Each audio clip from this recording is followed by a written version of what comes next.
ईश्वरा नमो ज्ञानेश्वरा, निवृत्ती उदारा सोपानदेवा, मुक्ताबाई नमो त्रिभुवन पावनी, आद्यत्रय जननी देवांची जयांचे केलिया स्मरण, होय सकळ विद्यांचे अधिकरण, तेचे बंधू श्रीचरण श्री गुरूंचे, ते नमस्कारुनी आता यज्ञशिष्टाशिन संतो, मुच्यन्ते सर्व किल्विषयी, भुंजते ते त्वघम पापाय पचन्त्यात्मकारणात, जे देहची आपणपे मानिती आणि विषयांते भोग्य म्हणती, या परते न स्मरती अनिक काही. कैवल्य साम्राज्य चक्रवर्ती विश्वमौली ज्ञानोबाराय सकल ब्रह्मनिष्ठ गुरुजनांच्या परमकृपेने श्री भगवती ज्ञानेश्वरीच्या कर्मयोगाचं अर्थात साधनारंभ असणाऱ्या तिसऱ्या अध्यायाचं आपण चिंतन करत आहोत. सृष्टीच्या प्रारंभाला ब्रह्मदेवाने प्रजेला केलेला जो उपदेश आहे कर्माच्या संबंधाने 4 श्लोकामध्ये आलेला तो विचार आपण करत आहोत. ब्रह्मदेवाने सगळ्या प्रजेला सांगितलं की तुमचा जीवन निर्वाह व्हावा, अंतकरणाची शुद्धी प्राप्त व्हावी, सर्व प्रकारची सुख मिळावी आणि अंततोगत्वा तुम्हाला परमश्रेयाची प्राप्ती व्हावी, याकरिता तुम्हाला जो वर्णविशेष धर्म प्राप्त झाला किंवा वर्णविशेषत्वाने जे कर्म तुमच्या वाट्याला आलं त्याच कर्माचं तुम्ही अनुसरण करावं, बाकी तुम्ही कोणती साधना करू नये. जो व्यक्ती स्वधर्माचा अनुष्ठान निष्काम बुद्धीनं करतो तो स्वधर्म त्याच्याकरता कामधेनूप्रमाणे इष्ट असणाऱ्या सगळ्या कामना पूर्ण करणारा होतो. म्हणून आपण आपल्या स्वकर्तव्याच्या द्वारे हा एक प्रकारचा यज्ञ आहे किंवा यज्ञ करायचा म्हटलं की त्याला कर्म करावी लागतात.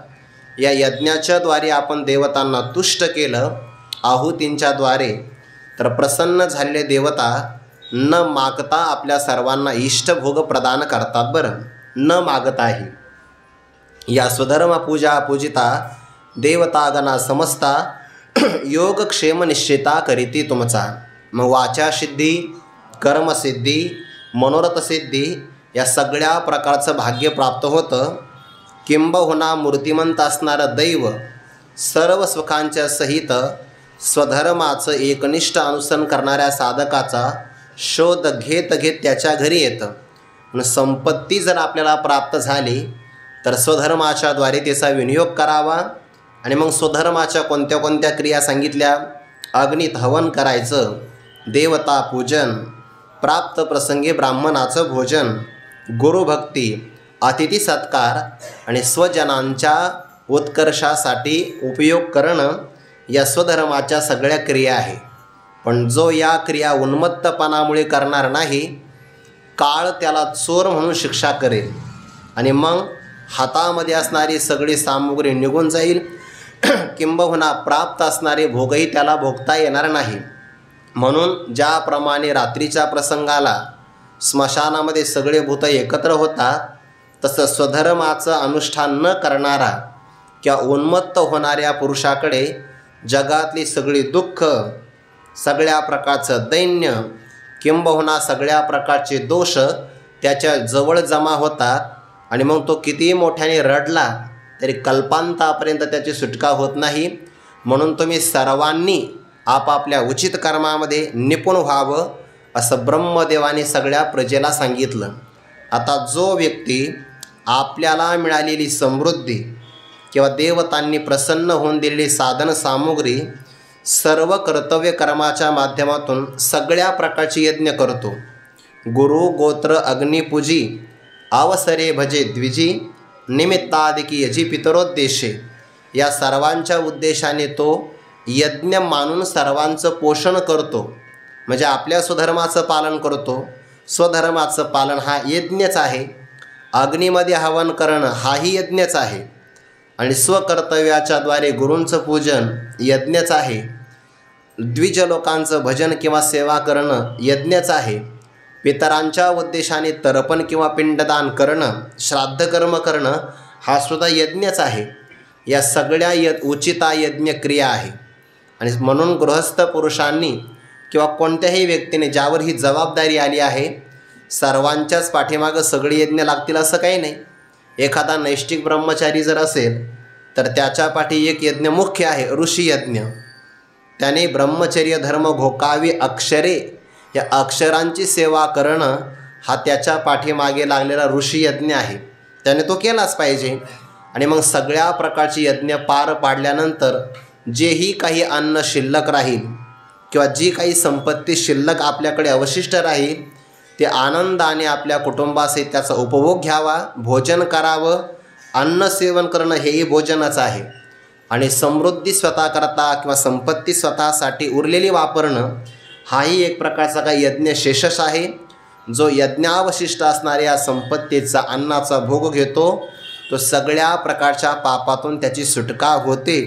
ज्याप्रमाणे अमृताचं सेवन केलं की महारोगी पुरुषालाही कोणत्याही रोगाचा प्रभाव होत नाही, किंवा तत्वनिष्ठ पुरुषाला ज्याप्रमाणे लेश मात्रही भ्रांती किंवा भ्रम निर्माण होत नाही, असा शेषाचा भोग घेणारा, शेष म्हणजे यज्ञातून शिल्लक राहिलेले पदार्थ ते अगोदर काढायचे नाही. सगळे यज्ञ पार पाडल्यानंतर ते स्वतः शिल्लक राहिलं पाहिजे. म्हणून स्वधर्माने जे कमवलं जातं ते स्वधर्मामध्येच वापरलं पाहिजे. आणि मग जे उरतं ते आनंदाने भोगावं. म्हणून आपल्या धर्मशास्त्रामध्ये विषय सेवन जरी सांगितलं असेल तर त्यालासुद्धा विधीने सेवन विषय त्यागाते समान असं म्हटलं आहे. कारण प्रत्येक व्यक्तीला कर्मेंद्रिय आहेत, ज्ञानेंद्रिय आहेत आणि त्या त्या इंद्रियांचा एक एक विषय ठरलेला आहे.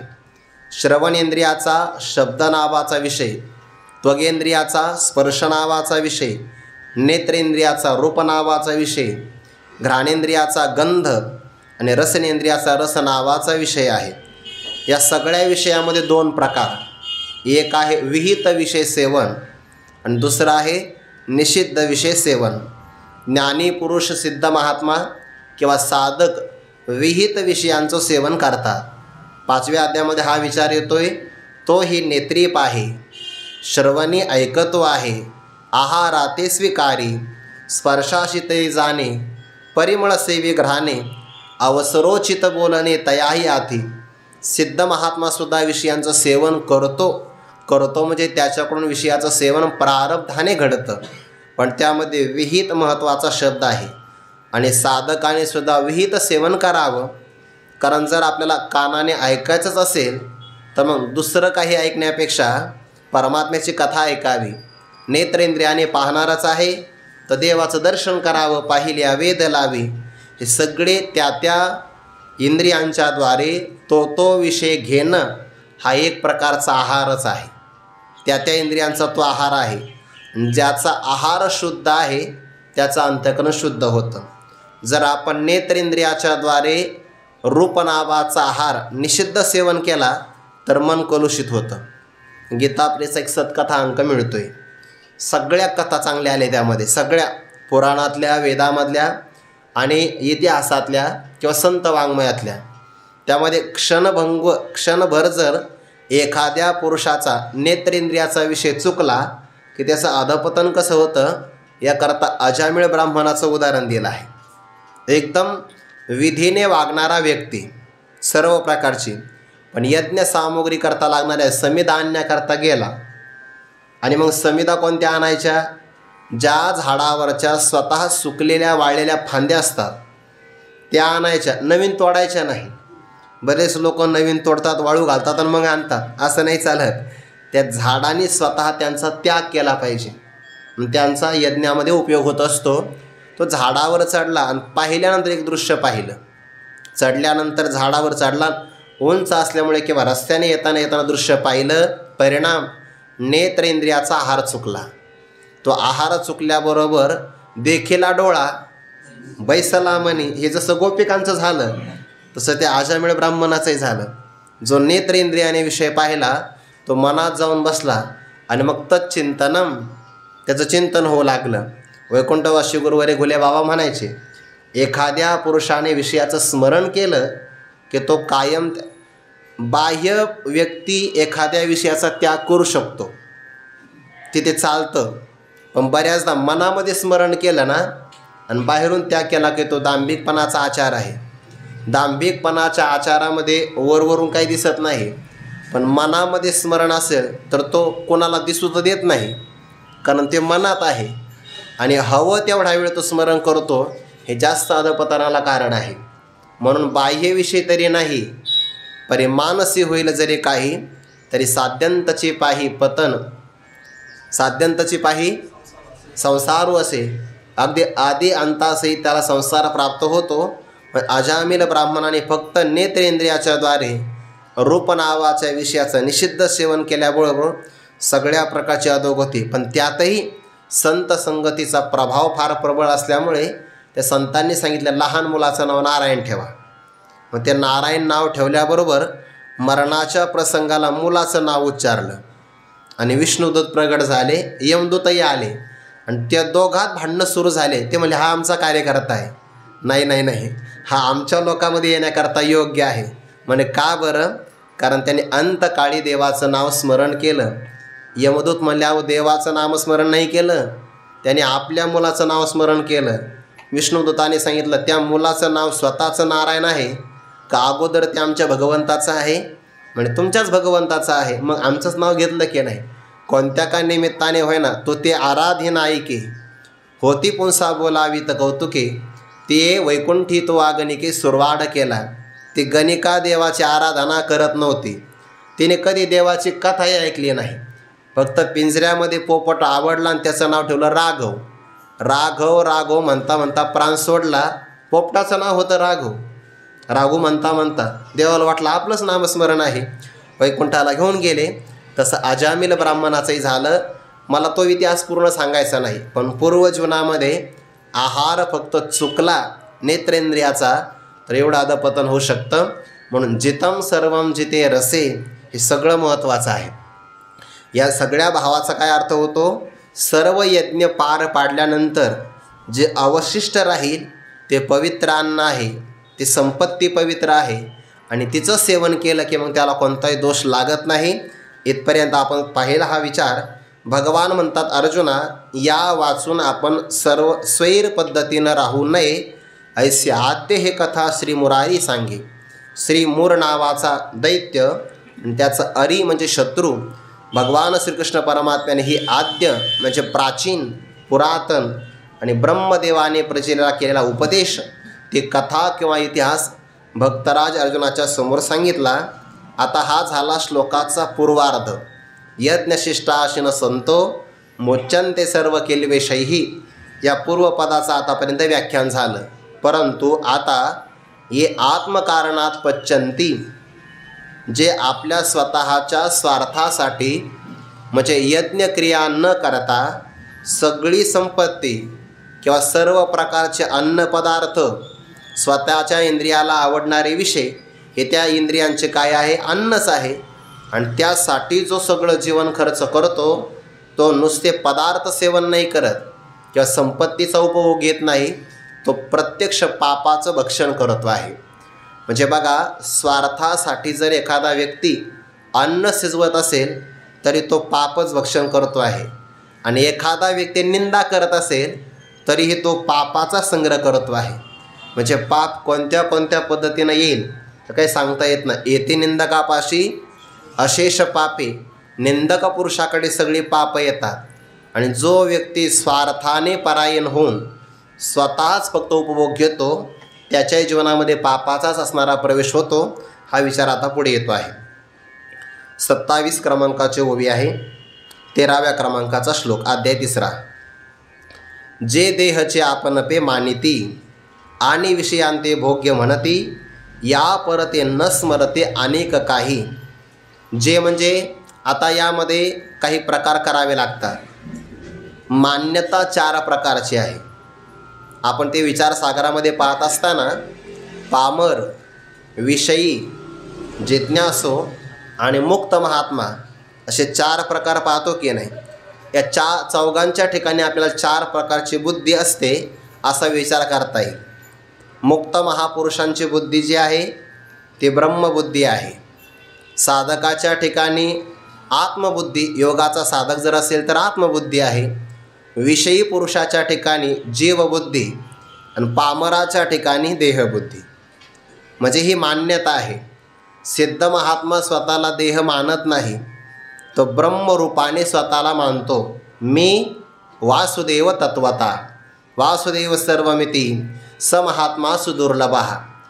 त्याच्याही अलीकडे चांगदेव महाराजांसारखे योगी असेल तर त्यांची आत्मबुद्धी असते, ते स्वतःला देह मानत नाही. देहापेक्षा वेगळा असणारा मी आहे वेगळा असं आत्मस्वरूपाने जाणतात, पण तो आत्मा ब्रह्म आहे किंवा ब्रह्मच आत्मा आहे असं ओतप्रोत चिंतन ते करत नाही. मग अशा पुरुषांसाठी 65 ओव्या जरी असेल तरी त्यांच्या जीवनाची कृतार्थता प्राप्त होते. म्हणून चांगदेव महाराजांचा अधिकार कमी होता असं आपण म्हणू नये, कारण त्यांना जर 65 ओव्यामध्ये ते एकदाच ऐकल्यावर त्यांना बोध प्राप्त होतो. ते एक पत्र आहे. आणि ज्ञानोबासारख्या महापुरुषांचा जर त्यांना योग येत असेल, आदिशक्ती मुक्ताई माता त्यांना उपदेश करत असतील, तर त्यांचा अधिकार कमी होता असं आपण म्हणू नये. संत महापुरुषांची ती लीला असते. त्यांची असणारी जी बुद्धी आहे ती आत्मबुद्धी आहे. म्हणजे देहापेक्षा एक आत्मतत्व वेगळं आहे, परंतु त्या आत्मतत्वाला देशाचा, कालाचा, वस्तूचा परिच्छेद रहित ते अनंत तत्व आहे असं त्यांनी न मानल्यामुळे त्यांची ती ब्रह्मबुद्धी थोड्याशा उपदेशाने त्यांना ती प्राप्त होऊ शकते. ती आहे आत्मबुद्धी. त्याच्या अलीकडची आहे जीवबुद्धी. जीवबुद्धीमध्ये सुद्धा चांगला विचार आहे, कारण ते स्वतःला 3.5 हाताचा देह मानत नाही. जीवबुद्धीचा प्रकार असा असतो, ते इहलोकातल्या विषयामध्ये आसक्त नाही होत. दिव्य भोग ऐकले की त्यांना असं वाटतं, अगा स्वर्गीची उर्वशी, ऐकोनी जीवी मानुषी, वराता लावी जती आकाशी आगाच्या. 9व्या अध्यायामध्ये ज्ञानोबा स्वर्गाचं वर्णन करतात ना, जेथ अमरत्व हे सिंहासन, ऐरावतासारखे वाहन, राजधानी भुवना अमरावती, अमृताचे कोठारे, महासिद्धीचे भांडारे, जिये गावी खिल्लारे कामधेनूची, गंधर्व गातगानी, जे तरंबेशिया नाचणी, उर्वशी मुख्य विलासिनी अंतोरिया. ते स्वर्गाचं वर्णन ऐकलं की विषयी पुरुष तिकडे आकृष्ट होतो. किंवा पूर्वमीमांसकाचा जर विचार केला तर ते असं म्हणतात, मनती संसारी जन्मी जे यज्ञाधिक कर्म की जे मृत्यूलोकामध्ये. आणि त्याचं फल भोगण्याकरता मग स्वर्ग सुख भोगी जे मनोहर. स्वर्गात जाण्यासाठी हा देह लागत नाही, हा देह तरी ते सोडावा लागतो. मग स्वर्गात कोण जाणार? ते म्हणतात, आम्ही जीवरूपाने जाणार. याचा अर्थ त्यांची जीवबुद्धी आहे. आणि याच्या अलीकडची आहे पामराची किंवा चार्वकाची देहबुद्धी. ती ज्ञानोबा इथं सांगतात, मनुष्याची जशी मान्यता असेल ना तशी त्याची साधना घडत असते. ज्याची देहबुद्धी असेल तो विषयासक्त होतो, जीवबुद्धी असेल स्वर्गात आसक्त होतो, आत्मबुद्धी जर असेल योगाधिकाची साधना करण्यामध्ये तो आसक्त होईल, पण ते चांगलं आहे. आणि ब्रह्मबुद्धी असेल तर मग तो उपदेश करेल किंवा त्यानंतर तो भक्ती करेल किंवा तच्चिंतनम तत्कथनम, हे त्या बुद्धीच्या मान्यतेवर अवलंबून आहे. ज्ञानोबा त्यातला सगळ्यात अलीकडचा प्रकार घेतात. जे कोणी असणारे प्राणी देहची आपणपे मानिती. आपणपे जीव मानिती असं नाही, आत्मा मानिती हेही नाही, ब्रह्म मानिती हे त्यांच्या गावातही नाही. मग ते स्वतःला काय म्हणतात? 3.5 हाताचा पंचमहाभूतापासून निर्माण झालेला देह एवढंच आपलं स्वरूप आहे. देहखंडाना आत्मा, ईश्वर पाषाण प्रतिमा, यया परोती प्रमा ढळून नेणे. आणि हा वर्ग सर्वात जास्त आहे. बरं, स्वतःला देह मानणारा वर्ग सर्वात जास्त आहे. कोणत्याही व्यक्तीला आपण जर परिचय विचारला, तुम्ही कोण, तर तो असं नाही म्हणत सच्चिदान शिवोहम शिवोहम, असं नाही म्हणत तो मी, मला नाही ओळखलं तुम्ही. आणि सध्याला नेमकी स्पर्धा ही चालू आहे. प्रत्येकाला असं वाटतं की जगाने मला ओळखावं. एखादा व्यक्ती त्या सामाजिक माध्यमावर, सोशल मीडिया याच्यावर प्रसिद्ध असतो. हल्ली खूप ते साधनं आले, काय आले आपल्यालाही सांगता येणार नाही. फेसबुक, व्हॉट्सअप, इंस्टा म्हणतात त्याला काहीतरी. आणि मग एखादा व्यक्ती म्हणतो तुम्ही मला ओळखत नाही. नाही अहो, इंस्टा उघडून पहा की सर्वात जास्त माझ्या रील आहे. रील नाही पाहता, मी रिअल पाहतो. असा अडचण आहे की नाही? आणि अशा व्यक्तीला जर आपण ओळख नाही दिली तर माणसं म्हणतात त्याने माझा युगो हर्ट केला, असं म्हणतात बघा लोक. हो, माझा युगो दुखाला म्हणतात. हे देहचे आपण बेमानिती हा प्रकार आहे सगळा. वास्तविक ईश्वराने आपल्याला साधन दिलं आहे पंचमहाभूतांचं, देह नावाचं, की जो स्वर्गातल्या देवांनाही मिळाला नाही. स्वर्गीचे अमर इच्छिदाते देवा मृत्यूलोकी व्हावा जन्मामा करणार काय, नारायण नामे होऊ जीवनमुक्त, कीर्तनी अनंत गाऊ गीती. आपल्या तुकोबारांच्या गाथेमध्ये एक प्रमाण आहे, याच जन्मे घडे देवाचे भजन. आपल्या संस्थेच्या गाथेमध्ये हाच पाठ आहे, याच मनुष्य जन्मामध्ये फक्त भजन घडू शकतं. हे साधन आहे आणि त्या साधनाचं प्रारब्ध आयुष्य ठरलेलं आहे. पण ज्याला साधन दिलं, ज्या जीवाला वास्तविक त्या देवाने देह दिला, देवे दिला देह, त्याच देवाने इंद्रिय दिले इंद्रिय हातपाय कान, आणि त्याच देवाने आपल्याला जीवत्वही प्रदान केलं. जेने हा जीव दिला दान, पण त्या जीवाने मात्र भ्रमामध्ये मी परमात्म्याचा अंश आहे असं मानलंच नाही. भगवान म्हणतात ममे वंशो जीव लोके, स्वतः भगवान म्हणतात, पण जीव मानायला तयार नाही. उलट तो म्हणतो देवच नाही. अरे तो अंश आहे त्याचा, पण तो म्हणतो नाही जगात देव नाही. या सगळ्या भ्रामक भंकक कल्पना आहे असं तो म्हणतो आहे. म्हणजे त्याने स्वतःला देवाचा अंश मानणं तर सोडूनच द्या, पण त्याने स्वतःला मानलं आहे देह खंडा नाम आत्मा, देहाचा तुकडा, देहाचा भाग, एवढंच माझं स्वरूप आहे. आणि मग ज्याची जी मान्यता असते त्याचं साध्यही तसं ठरलेलं असतं. म्हणून ते तुकोबारांचं प्रमाण आहे, देह तोची देव, भोजन ते भक्ती, मरण ते मुक्ती, पाखंड्याची किंवा पाषांड्याची. म्हणजे पाखंडी पुरुषाचं असं म्हणणं आहे, देह हाच देव आहे. भक्ती काय मग, भोजन, चांगल्या प्रकारे पदार्थ खायचे, आणि मुक्ती मेला म्हणजे मोकळा, 3 चिमट्या राग झाली म्हणजे कोण पाहायला येतं. असे ते आपल्यालाही तत्त्वज्ञान शिकवतात, सांगतात बघा. ते स्मशाना सांगतात, एरवी नाही सांगत. जे देहचे आपण पे मानिती, 3.5 हाताचा देह मानतात. आणि मग ज्या मनुष्याने स्वतःला देह मानलं तो या देहाचं अंजन भंजन, याचं संगोपन संवर्धन, याचं पालन करण्याकरता संपूर्ण आयुष्य खर्च करतो. हे देह वासना आहे. बरं, आचार्यांनी 3 प्रकारच्या वासना सांगितल्या. त्यातली पहिली आहे देहवासना, त्यानंतरची आहे शास्त्रवासना, आणि त्यापुढे आहे लोकवासना. या सगळ्याला मूळ कारण आहे देहवासना. देहवासना असेल यथावत ज्ञान कधी निर्माण होऊ शकत नाही.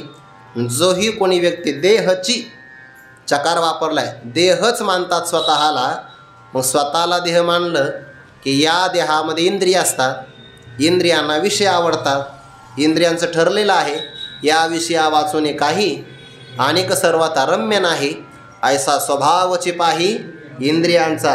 आणि मग इंद्रियांना विषय आवडतात, स्वतःला देह मानतात. त्यानंतर विषयांती भोग्य म्हणिती, यावत जीवम सुखम जीवेत ऋणम कृत्वा घृतम पिबेत भस्मीभूतस्य देहस्य पुनरागमनम कुतः.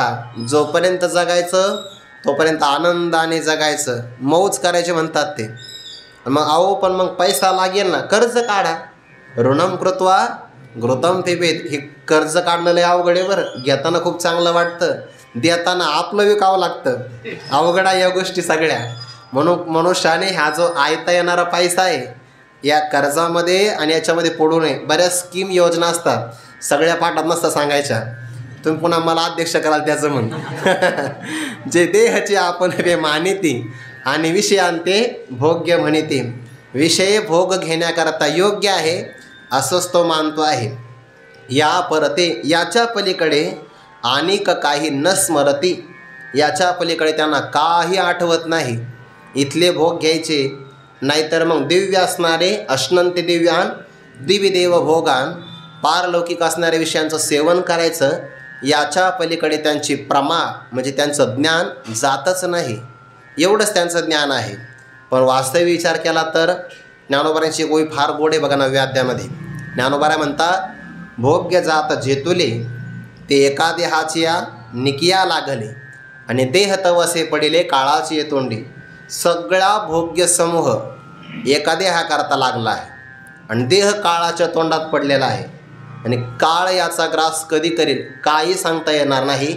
म्हणजे देहाचं क्षणभंगुरत्व आहे. देह जर क्षणभंगुर असेल तर विषयाचं सेवन काय अमर ठरणार आहे का? तेही क्षणभंगुरच आहे. पण जीवाचं दुर्दैव असं आहे की तो मात्र बहिर्मुख झाल्यामुळे विषयांची प्राप्ती हा जीवनातला त्याला उत्कर्ष वाटतो. किंबहुना मृत्यूलोकातली विपरीत मान्यता अशी आहे जो जास्त विषयाच्या विलासामध्ये गुंततो, लोक म्हणतात तो लय आनंदी आहे, त्याचं घर नंदनवन आहे म्हणतात. जो बहुवे विषय विलासे गुंफे, तो म्हणती वाई पडिला सापे. जो अविलास भारे दडपे, तया ते सज्ञान म्हणते. ह्या मृत्यू लोकाच्या उलट मान्यता आहे.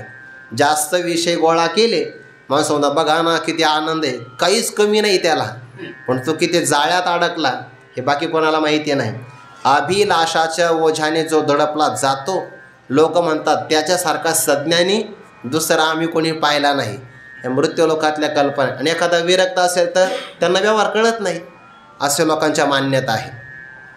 या परतेनं स्मरते अनेक काही, याच्या पलीकडे हे पापी पुरुषांचं वर्णन आहे बरं.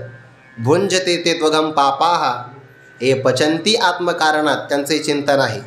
देह स्वतःला मानलं आणि विषयाला भोग्य मानत राहिला. वास्तविक देहाचा निर्वाह व्हावा. देह निर्वाहापुरते अन्न आच्छादन, विष आश्रमाशी स्थान कोपी गुहा. देह निर्वाहापुरते राहाटवे हातापायाते, किंबहुना अपयते. ज्ञानोबा म्हणतात देहाचा निर्वाह व्हावा इथपर्यंत शास्त्राची सुद्धा परवानगी आहे, पण विहित विषय असावे. शरीर टिकावं, साधना करण्यासाठी साधन टिकावं, यासाठी त्याचा परिमित आहे. भोजन करावे परिमित, आहार तरी सेवेजे, हे मान्यता आहे. पण याची मान्यता काय आहे? देहच मी आहे आणि विषय माझ्या जीवनाचं साध्य भोग्य आहे. याच्या पलीकडे देहापेक्षा आत्मा कुणीतरी वेगळा आहे, विषय नाशिवंत आहे.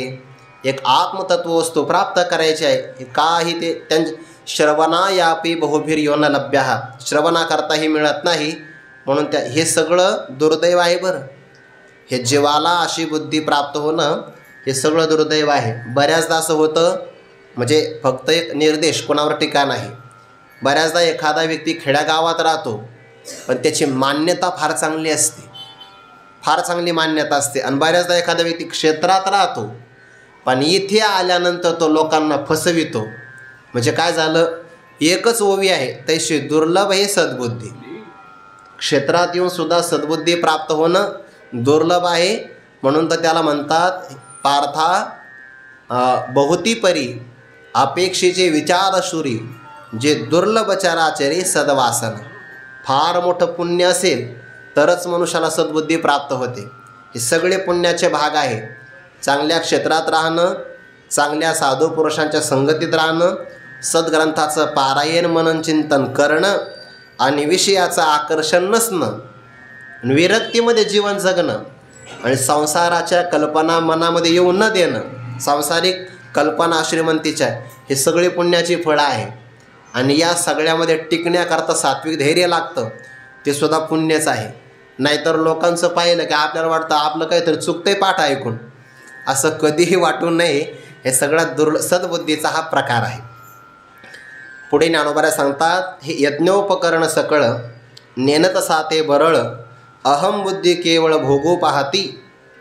यज्ञोपकरण सकळ, उपकरण म्हणजे उपयोगी पडणारी सामग्री, आणि हे म्हणजे काय, आपल्या जवळ असणारं शरीर, सामुग्री, साधनांची विपुलता, संपत्ती, हे सगळंच्या सगळं काय आहे, यज्ञाला उपयोगी पडणारी उपकरणं आहेत. हे यज्ञोपकरणं यज्ञाची उपकरणं आहेत, म्हणजे सामुग्री आहे. शरीरसुद्धा आपल्याला इतरांच्या सेवेसाठी वापरता येतं की नाही. परोपकार शरीराने केला तर ईश्वराची सेवा होईल, झाला यज्ञ. एखाद्या व्यक्तीने एखादा अन्नदान नाही करू शकत, कारण अन्नदान करणं म्हणजे काय आहे, प्रत्यक्ष यज्ञच आहे ना. उदर भरणं हे जाणी जे यज्ञ कर्म. आपण एका व्यक्तीला जेव घातलं, एका यज्ञाचं पुण्य मिळतं आपल्याला. आणि वैष्णवाला नामधारकाला जीव घातलं तर मनात महाराजांनी पुण्य चिंतन सांगितलं आहे. गावीचे सहस्र ब्राह्मण, तो सगळा अभंग बघण्यासारखा आहे. फार अगणित पुण्य प्राप्त होतं. पण एखादा व्यक्ती ते पुण्य नाही करू शकत, त्याच्याकडे संपत्ती नाही, पण पत्रावळ्यात उचलू शकतो की नाही. मग शरीराच्या माध्यमातून हे यज्ञोपकरण सकळ. एखादा व्यक्ती एखादी साधना करता करता खचला आहे, जर आपण त्या शब्दाने धीर दिला तर ही आपली वाणीसुद्धा यज्ञ सामुग्रीच आहे. म्हणून जे आपल्याकडं असेल त्याद्वारे आपल्याला यज्ञ करता येतो, फक्त करण्याची मानसिकता पाहिजे. हे यज्ञ उपकरण सकळ, पण हे भ्रमिष्ठ असणारे जे पुरुष असतात, भ्रांत, त्याला बरळ म्हणतात ज्ञानोबर आहे. नेनत साते, हे न जाणल्यामुळे, ते जाणत नसल्यामुळे माझ्याकडं मिळालं शरीर, माझी असणारी वाणी, माझी असणारी संपत्ती, माझ्याकडची संपत्ती किंवा माझ्याकडचं असणारं अन्नधान्य हे स्वतः फक्त अहमबुद्धीने, देहबुद्धीने केवळ स्वतः करता भोगू पाहते. वास्तविक याद्वारे मला यज्ञ घडू शकतो, मी यज्ञ करायला पाहिजे, पण यज्ञ तो करत नाही. ईश्वर प्रित्यर्थ केलं जाणारं सगळं कर्म, वाक्य चांगलं ध्यानात ठेवा बरं आहे, ईश्वराच्या प्रसन्नतेसाठी जेही कर्म आपण करतो तो सगळा यज्ञच आहे. आणि त्याच्याकरता लागणारी सामुग्री देवाने आपल्याजवळ दिली आहे, पण ते न जाणता त्या सगळ्या सामुग्रीचा अहमबुद्धीने किंवा देहाच्याच मान्यतेनं जो केवळ स्वार्थपरायण होऊन भोग घेण्याची इच्छा करतात, भोगो पाहते. काय काय करतात ते? इंद्रिय रुची सारिके, करविती पाक निके, ते पापी पातके सेविते जाण, हे संपत्ती जाता आघवे, हवन द्रव्य मानावे, मग स्वधर्म यज्ञ अर्पावे आदी पुरुषी. काय ज्ञानोबराचा एक एक शब्द महत्त्वाचा आहे. हे सांडून या मूर्ख, आपण पेया लागे देख, निपचविती पाक नाना विध. मूर्ख माणसं मात्र हे जाणत नाही. त्याचं एक कारण आहे, त्यांना एकतर संगती चांगली मिळत नाही, दुसरं कारण त्यांना ऐकायला चांगलं मिळत नाही, आणि तिसरं कारण मागच्या जीवनामध्ये केलेलं पाप त्यांना सन्मार्गामध्ये येऊच देत नाही. हे सगळे प्रतिबंधक घटक आहे, सगळे प्रतिबंध. नाहीतर एखादा व्यक्ती अगोदर कितीही पातकी असू द्या, पण जर त्याला प्रबळ महापुरुषांचा संग एक क्षणभर जरी प्राप्त झाला तरी त्याच्या जीवनाची दिशा बदलू शकते.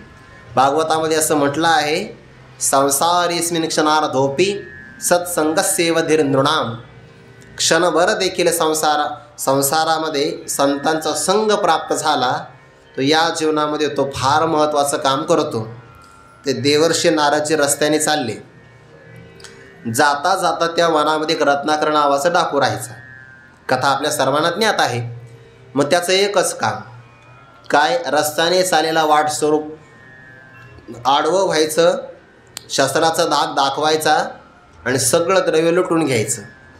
असं म्हणतात. मी कालच ही कथा वाचली, सतकथा अंकामध्ये आलेली आहे, गीताप्रेसचाच अंक आहे.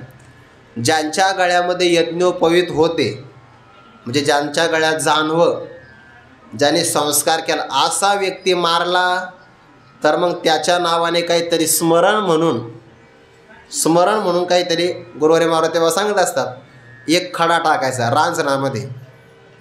असे भरपूर रांजणं भरून गेले, आणि रांजण केवढा, 13 रेड्यांची पात चालणार त्या रांजणामध्ये, एवढा रांजण.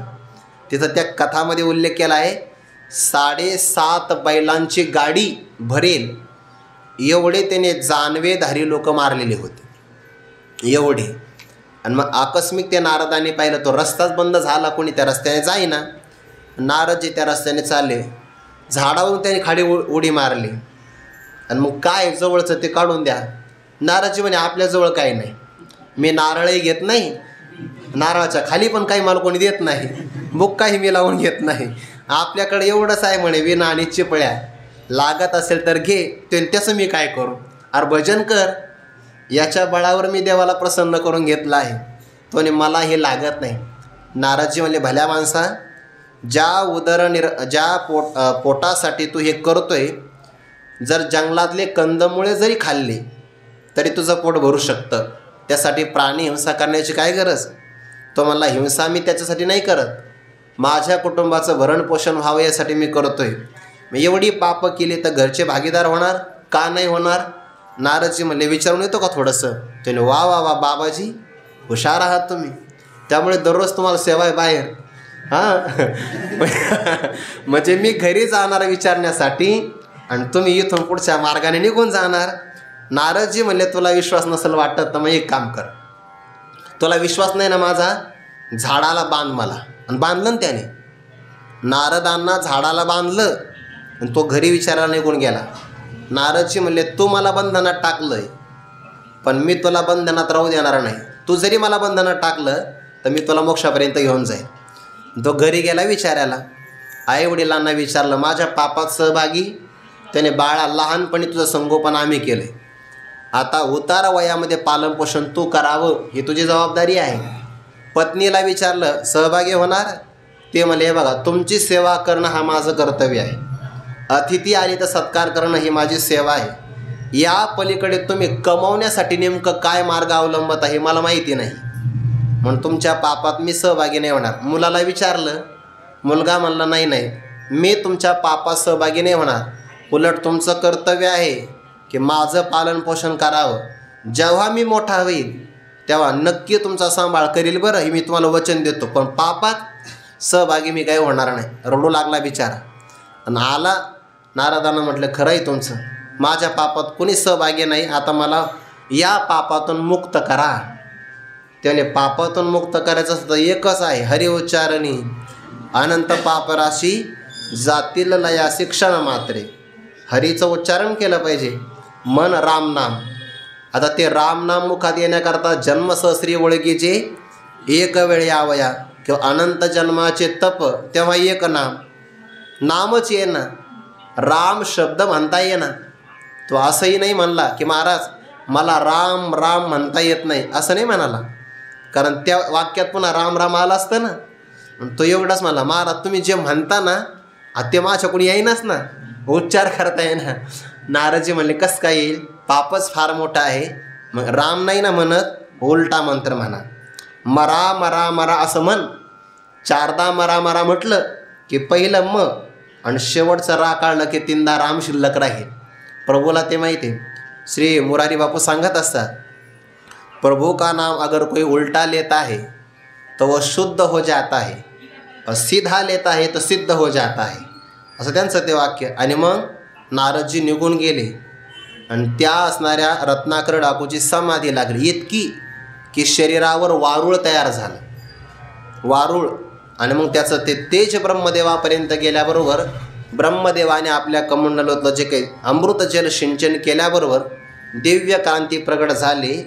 ते संस्कृतमध्ये वारुळाला वल्मीक म्हणतात आणि त्यातून बाहेर आल्यामुळे नाव पडलं वाल्मिकी. हे कशामुळं झालं, जर संतांचा प्रभाव जीवनामध्ये झाला तरच मनुष्याचे पापातून सुटका होते, अन्यथा होत नाही. या लोकांना हे का होणार नाही, त्याचं कारण सत्संग नाही, श्रवण चांगलं नाही, किंवा सद्बुद्धी प्राप्त होईल असं पुण्यसुद्धा नाही. म्हणून हे इंद्रिय रुची सारिखे करिविती पाकनिके, इंद्रियांच्या आवडीप्रमाणे चांगल्या प्रकारचे अन्नपदार्थ तयार करतात. हा एक अर्थ घ्या बरं, कारण प्रकृतीविषयी हा अन्नाचा किंवा यज्ञाचा आहे, किंवा त्या इंद्रियांना आवडीप्रमाणे शब्द स्पर्श रूप रस गंध हे सुद्धा एक प्रकारचे अन्नपदार्थच आहे ना, हाही एक प्रकारचा आहारच आहे. सगळ्या प्रकारची पाक निष्पत्ती चांगली करतात, पण त्यांनी जरी इंद्रियांच्या आवडीप्रमाणे पदार्थ तयार केले किंवा विषयांचं सेवन केलं तर ज्ञानोबा म्हणतात ते विषय सेवन नाही करत, ते पापी आहे, पातके सेविते जाण. ते पापी आहे का, कारण केवळ फक्त स्वार्थाचा विचार करतात. म्हणून एकीकडे जेव्हापासून आपल्या भारतामध्ये पाश्चिमात्य शिक्षणाचा प्रभाव झाला, जेव्हा आपल्याला पाश्चिमात्य अंधानुकरण करण्याची आवड निर्माण झाली, आपल्यासमोर आपल्या पूर्वजांचा इतिहास नाही, दुसराच कोणता तरी इतिहास समोर आला.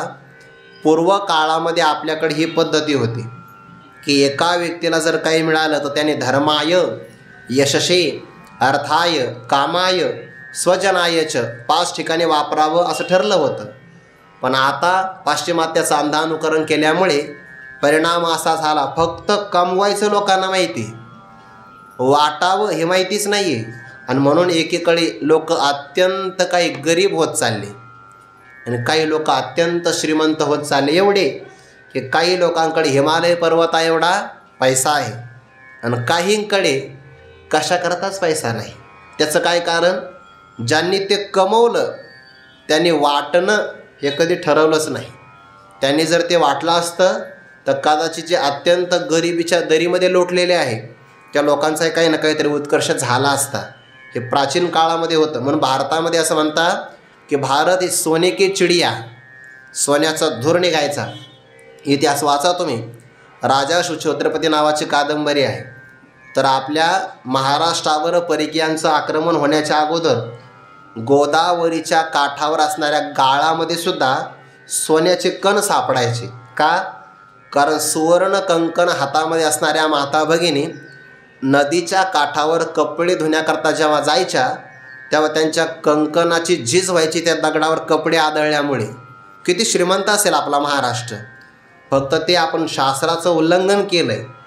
धर्माच्या बाबतीतली आस्था न राहिल्यामुळे दारिद्र्य भोगण्याचा हा प्रकार. स्वधर्म जरी लोपाला तरी सर्व सुखाचा धारा मुडाला, दीपासवे हरपला प्रकाश जाय, दैन्य जात तितुके तेथेची वसे.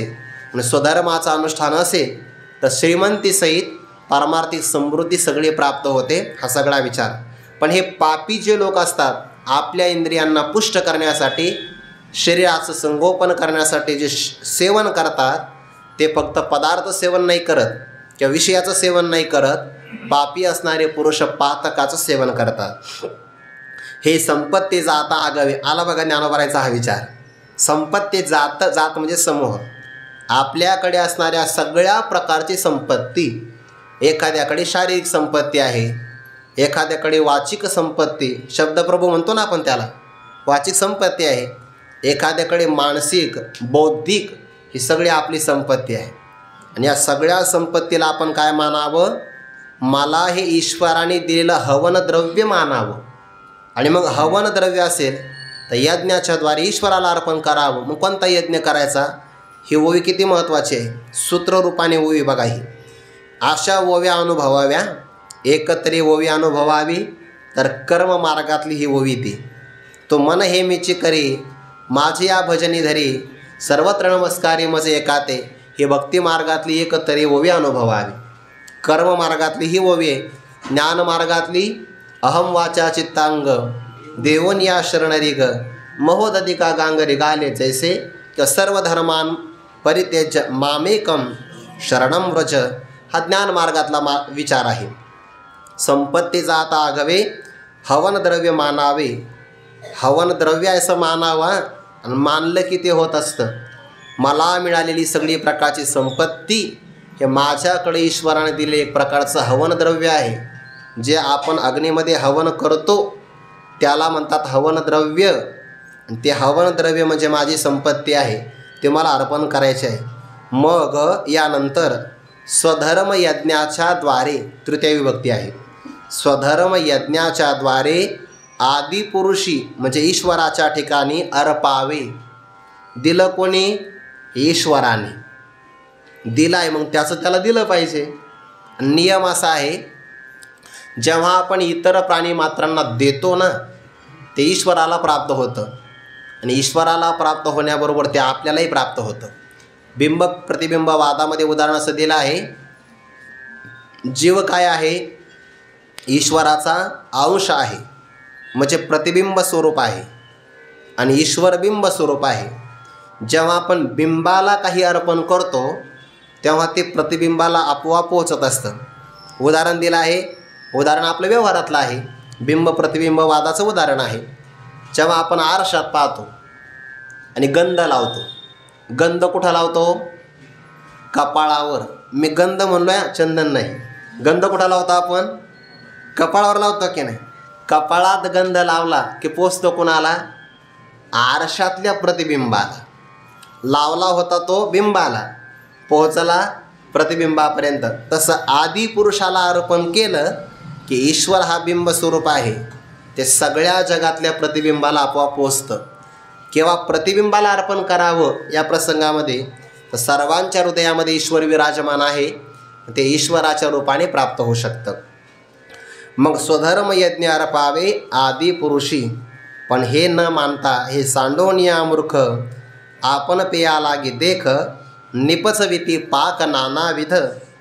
पण हे त्याग करून, हा विचार सोडून देऊन, या विचाराचा परित्याग करून, काल परवा आपण विचार केला कमवावं कसं. आजचं शिक्षण शिकवतं कमवावं कसं, पण खर्च कसा करावा हे अजिबात नाही शिकवत. आणि मग खर्च मनुष्य करतो ना आपापल्या मनाने, विदेशातच जाईल, पॅकेज म्हणतात त्याला, फिरतच राहील. काही नाही बघा, ज्ञानोबा म्हणता दृष्टादृष्टाची जोडी, लागे भांडवल न सुटे कवडी, जे तर सर्वस्व हानी ते तर कोडी वेचिते गा. त्या काळात ज्ञानोबाने आपलं चित्रण केलेलं आहे. जिथं दृष्ट किंवा अदृष्ट आपल्याला सुख प्राप्त होईल, कवडी सोडणार नाही.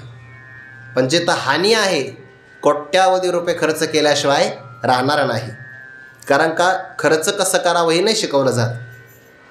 ते तुकोबाराय शिकवतात, ज्ञानोबाराय शिकवतात. जोडून या धन, ते कमवावं कसं हेही शिकवतात. जोडून या धन उत्तम व्यवहारे, आणि खर्च कसं करावं, उदास विचारे वेच करी. ते ईश्वराने मला दिलं आहे, त्यामध्ये आसक्ती न ठेवता उदास विचाराने वेच करी. परिणाम उत्तमची गती, तो एक पावेल उत्तम भोगील जेव खानी. हे सांडून या मूर्ख, पण हा विचार टाकून मूर्ख अविवेकी अडाणी पुरुष किंवा इथं घेतला जाणारा देहात्मबुद्धी धारण करणारा पुरुष, देहच मी आहे असं मानणारा मूर्ख, आपण पेया आपल्या स्वतःसाठीच देख. पहा अर्जुना, निपजविती पाक नानाविध, अनेक प्रकारची पाक निष्पत्ती तो करतो आणि त्याच्या पदार्थामध्ये पाप असतं. बरं, स्वार्थपरायण जो व्यक्ती असतो की नाही, म्हणून तर आपल्याकडे अन्न कुणाचं खावं याकरता दक्षता फार ठेवली जाते. आपण माँसाहेब जिजाऊंचं ते उदाहरण पाहतो आहे. छत्रपती शिवाजी महाराजांना पाळण्यामध्ये असताना डोळा लागला. दासींना विचारलं, म्हणे बाळराजे जागे नाही का झाले? जागे झाले. मग झोपले कसं काय? म्हणजे त्यांना भूक लागली होती. स्तनपान करविलं. नाही, माझा मुलगा मला दासीचा सेवक नाही बनवायचा असं म्हणतात. त्या दुधाची वांती करविली. कारण अन्न पदार्थ तेवढा महत्त्वाचा असतो. ते गुरु नानकजी एका गावात प्रवचनाला गेले. आता प्रवचनाला गेल्यानंतर मग आता गावाकडच्या लोकांचा किंवा सामान्य लोकांचा श्रद्धाभाव फार असतो बघा. त्यांच्याकडे अनुकूलता फार नसते, पण श्रद्धा पाराकोटीची असते. आता माऊलींचं प्रस्थान आलं ना, बघा तुम्ही सामान्य लोकांची किती श्रद्धा आहे. पाराकोटीची श्रद्धा आपल्याला जागोजागी रस्त्याने पाहायला मिळते. कोणतंही मंदिर असू द्या, ते दर्शन करणार म्हणजे करणार, ही त्यांची श्रद्धा असते. तसं गुरु नानकांच्या प्रवचनात सगळे लोक यायचे. आल्यानंतर काही पदार्थ अर्पण करायचे. गरिबांचे ते आवडीनं घ्यायचे. श्रीमंताचे पदार्थ घेत नसायचे. एका श्रीमंताला राग आला, आणि माझी मिठाई तुम्ही का घेत नाही, आणि त्या गरिबाचे शिळ्या भाकरीचे तुकडे का घेता? नानकजी म्हणले, तुला पाहिजे? मग एका हातामध्ये मिठाई आणि एका हातामध्ये शिळ्या भाकरीचे तुकडे घेतले आणि मूठ आवळली. ज्यामध्ये शिळ्या भाकरी होत्या की नाही, ज्या मुठीमध्ये त्या बोटाच्या फटीतून दुधाचे कण पाझरायला सुरुवात झाली. का? कारण ते कष्टाने कमवलेलं होतं, म्हणून त्याला ती चव होती. आणि ज्यामध्ये मिठाई होती ज्या हातामध्ये, त्या बोटाच्या फटीतून रक्त वाहू लागलं. का? व्याजाचा पैसा होता, इतरांच्या शापाचा पैसा. नेनता अधमाची अन्ना, खादलिया की जे वमना. अधम पुरुषाचं अन्न आपण जर न जाणता खाल्लं, जाणून तर खाऊच नाही, पण न जाणता जरी खाल्लं तर लगेच वांती करावी. नाहीतर ते अन्न पदार्थ जर आतमध्ये गेले तर ते आपली किती हानी करतील काही सांगता येत नाही. पापीय पातके सेविते जाण, निपजविते पाक नानाविध, म्हणून ते अन्न खाऊ नये. ज्ञानोबा म्हणतात, ज्या अन्नाने यज्ञसिद्धीला जातो तेच अन्न सेवन कसं करावं हा प्रकार आता पुढच्या 2 वयामध्ये सांगतात. जिही यज्ञसिद्धी जाये परेशातोष होये, ते हे सामान्य अन्न न होय म्हणून या, हे न म्हणावे साधारण. अन्न ब्रह्मरूप जाण, हे जीवन हेतू कारण विश्वायया. जिही म्हणजे ज्याद्वारे, यज्ञ म्हणजे ईश्वराला प्रसन्न करण्याकरता केलं जाणारं कर्तव्य कर्म, ज्यामुळे यज्ञसिद्धीला म्हणजे परिपूर्णतेला जातो, ज्यामुळे परेश म्हणजे ईश्वराचा समाधान किंवा तोष प्राप्त होतो, ते हे अन्न सामान्य न होय म्हणून या. का बरं? कारण त्या अन्नामुळे ईश्वर प्रसन्न झाला आहे.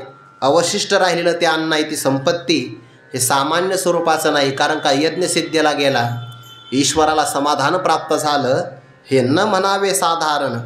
ते अन्न साधारण रूपाने मानू नये. ते अन्न काय आहे?